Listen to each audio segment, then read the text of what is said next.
BCom part second ABST paper second cost accounting. आज मैं आपको बताऊंगी job and contract costing method में हम पढ़ते हैं ठेका लागत निर्धारण विधि, कॉन्ट्रैक्ट कॉस्टिंग मेथड। सबसे पहले हम देखेंगे कि ठेका लागत निर्धारण विधि क्या है। तो ठेका लागत निर्धारण विधि निश्चित ठेकों की पूर्ति करने के उत्तरदायित्व लेने वाले व्यक्तियों जैसे भवन निर्माता, सड़क, पुल या बांध आदि के निर्माता या ठेकेदारों द्वारा अपनाई जाती है। ये ठेके लंबी अवधि में समाप्त होने वाले होते हैं। ठेकेदारों द्वारा ठेके पर किए गए निश्चित कार्यों की पृथक पृथक लागत ज्ञात करने हेतु जो विधि अपनाई जाती है उसे ठेका लागत निर्धारण विधि कहते हैं।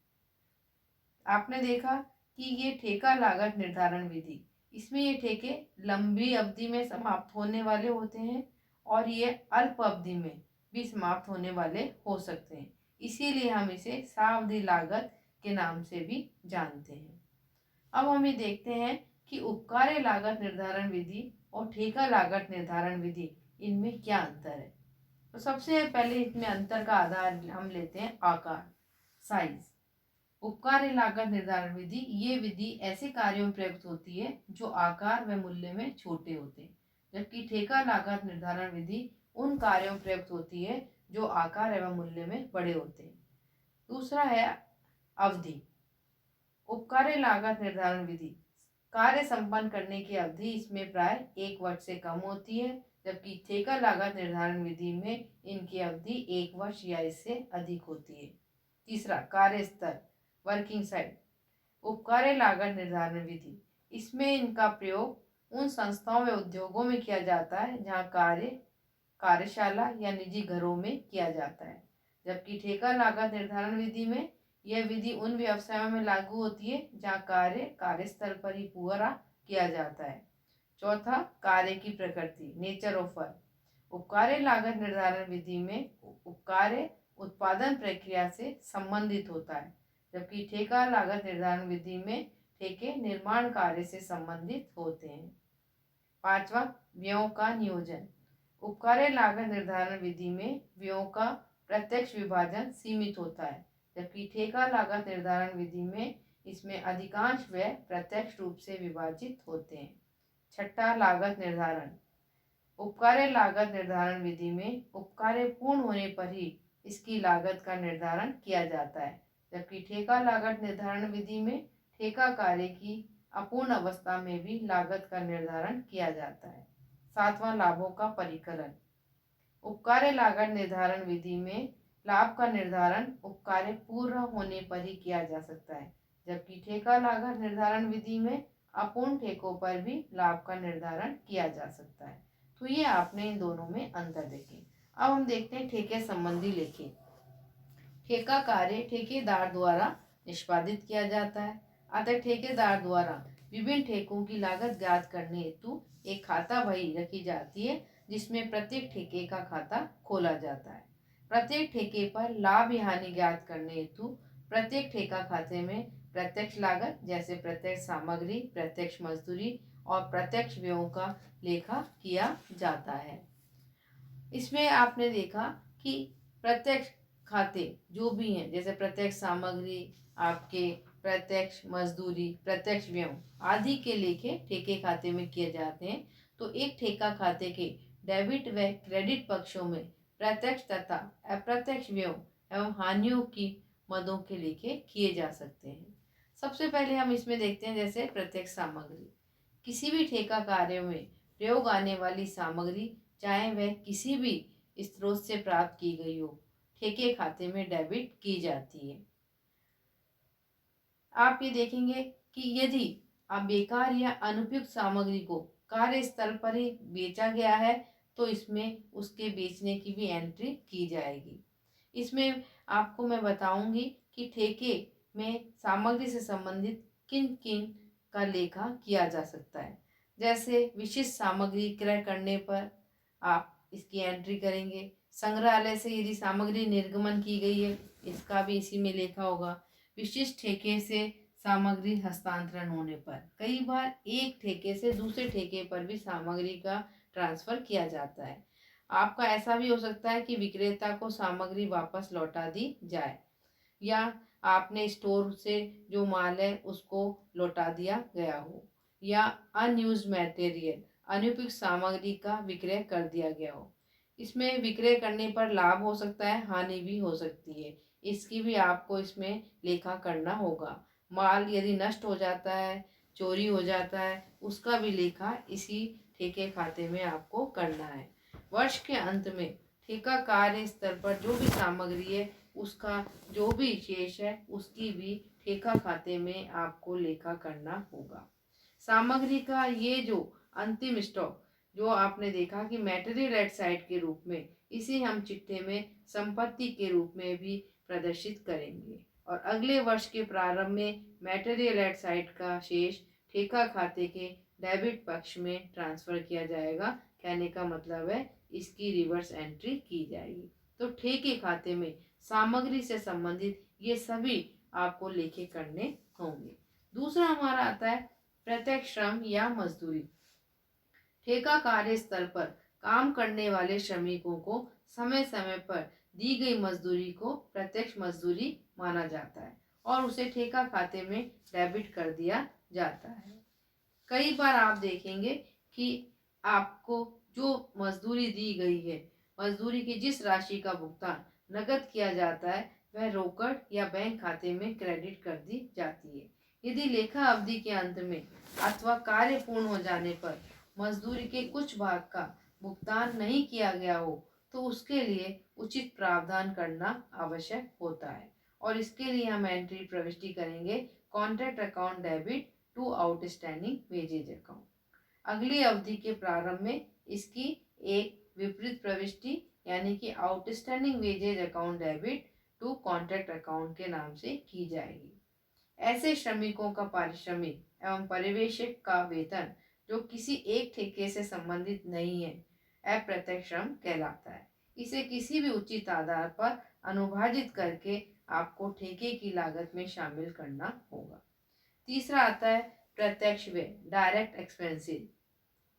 ऐसे व्ययों को जिनका लाभ ठेका विशेष को ही प्राप्त होता है इस ठेके पर ही प्रत्यक्ष व्यय के रूप में चार्ज किए जाएंगे।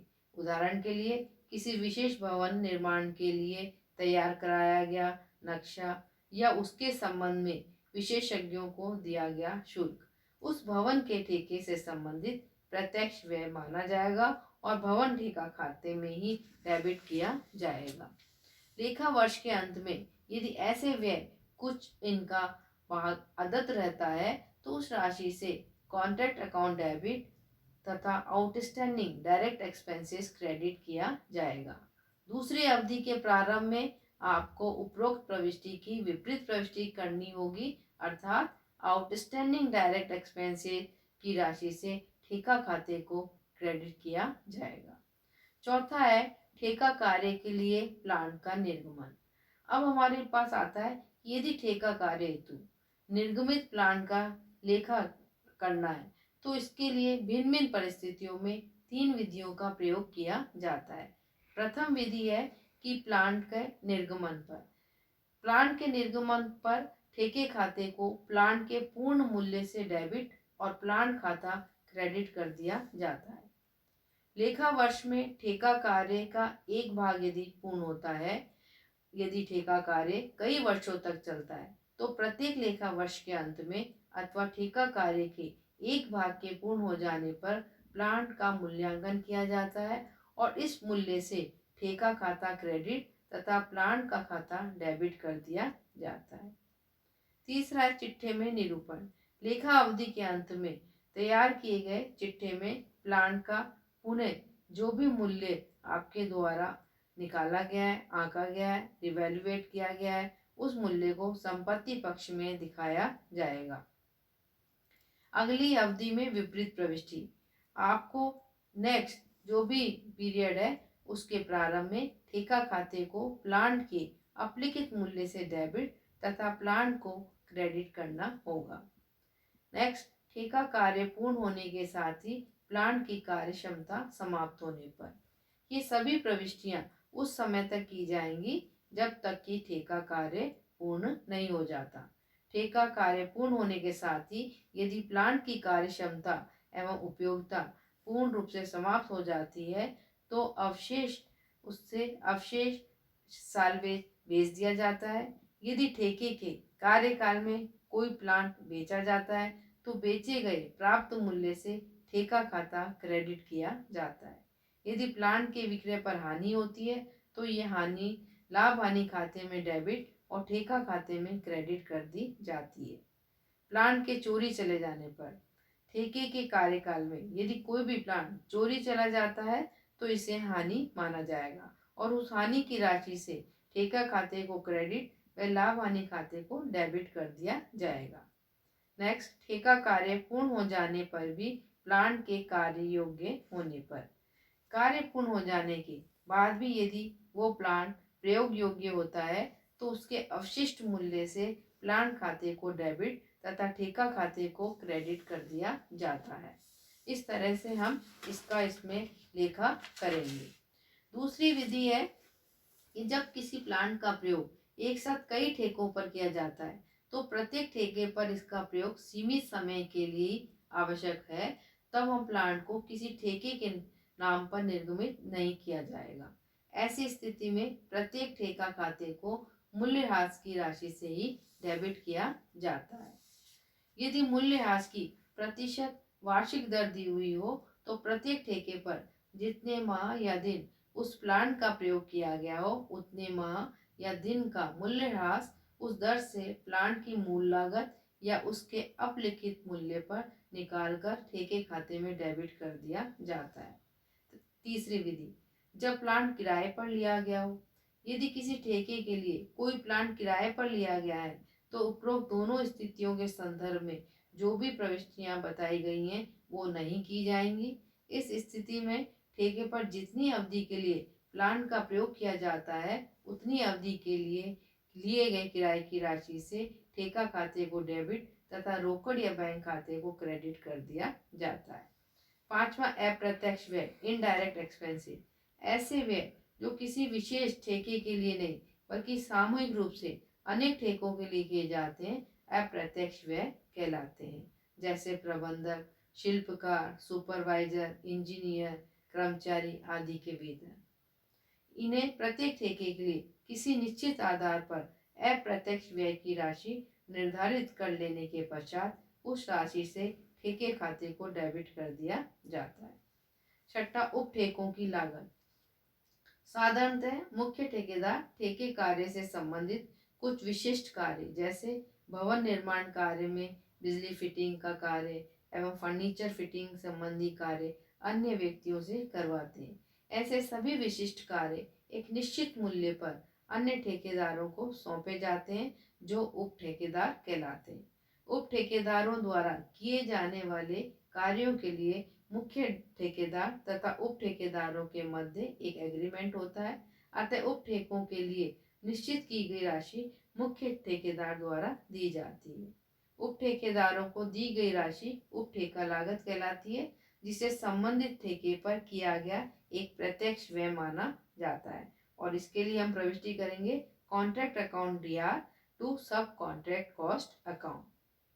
सातवां, अतिरिक्त कार्य की लागत, cost of extra work done. कभी कभी ठेकेदाता मूल ठेके के अतिरिक्त अन्य कुछ कार्य और कराना चाहता है। ठेकेदार को इस अतिरिक्त कार्य के लिए ठेकेदाता से मूल ठेका मूल्य के अलावा कुछ अतिरिक्त राशि प्राप्त होती है।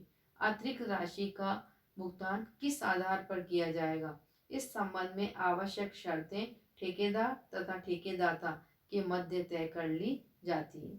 यदि यह अतिरिक्त कार्य महत्वपूर्ण नहीं होता है और इसकी लागत बहुत ही कम होती है तो इस कार्य की लागत मूल ठेके की लागत में ही सम्मिलित कर दी जाती है। इसके लिए ठेके खाते के डेबिट पक्ष में अतिरिक्त कार्य की लागत कॉस्ट ऑफ एक्स्ट्रा वर्क के नाम से दिखाई जाती है। यदि अतिरिक्त कार्य भी अत्यंत महत्वपूर्ण हो और उसकी लागत काफ़ी अधिक हो तो इसके लिए अलग से खाता खोला जाता है ताकि अतिरिक्त कार्य पर अलग लाभ या हानि ज्ञात हो सके। तो इस प्रकार से आपने देखा कि ठेके खाते में ये सभी जो आपकी लागत के विभिन्न तत्व हैं, आप प्रत्यक्ष सामग्री, प्रत्यक्ष मजदूरी, प्रत्यक्ष व्यय, इन सभी का इसमें लेखा किया जाता है। Thank you.